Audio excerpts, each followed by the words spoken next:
Paul Boden is the organizing director of Western Regional Advocacy Project, or WRAP.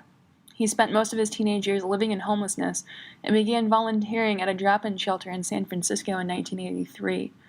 Boden spoke at Volunteers of America Tuesday, July 30th about WRAP, homelessness, and the Homeless Bill of Rights, legislation on the docket for many states that seeks to protect the civil and human rights of homeless people. Throughout his activism, Boden has emphasized the need for the homeless to lead their own movement, a call that stems partially from past experience. I'll never forget, as a homeless guy, being asked to speak at a press conference, and then 10 minutes before the press conference being handed a script by the organizer.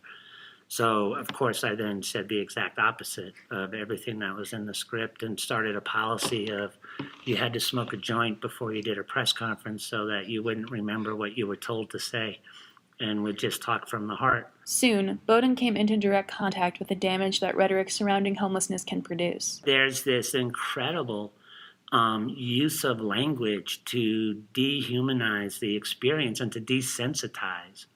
You know, even the word sweep. I mean, that's what you do with garbage, and, you know, like you sweep garbage up so you can throw it away. We sweep homeless encampments up.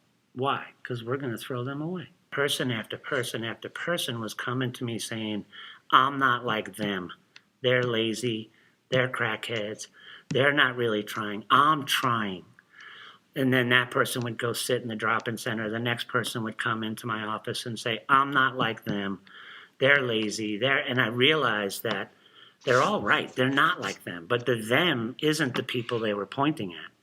The them is the way that they're being portrayed in the mainstream media and even in much of the alternative press. That's when it really hit me that this is going to take some organizing. When homeless people think the other homeless people are what's being portrayed in the media as opposed to seeing them as their brothers and sisters, that it's time to do some serious organizing. I want to build power that we're strong enough to say, don't you dare do that.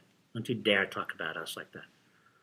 I think the whole thing of the smiling faces of the homeless person to humanize them, we've been trying that crap forever, and it's never worked. Direct outreach is central to WRAP and its mission, and a requirement of any organizations looking to be involved. In order to be a part of WRAP, you have to participate in the street outreach that we do. And you can do it in shelters, you can do it in the streets, you can do it wherever. But we need to ask a unified set of questions about issues that we're making decisions on, so that the voices of people that can't necessarily be in the room when we hold our freaking meetings are also present in the decision, the prioritizing of what our campaigns are. For Boden, homelessness is not a standalone issue.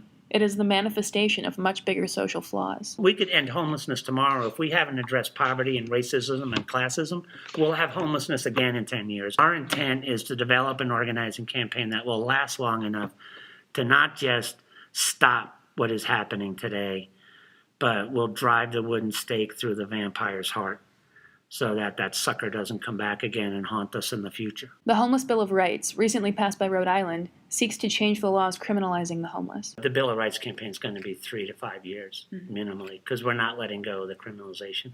We're not going to just do a discriminatory bill. We see it really as this is a long haul, the very beginning of a long haul campaign.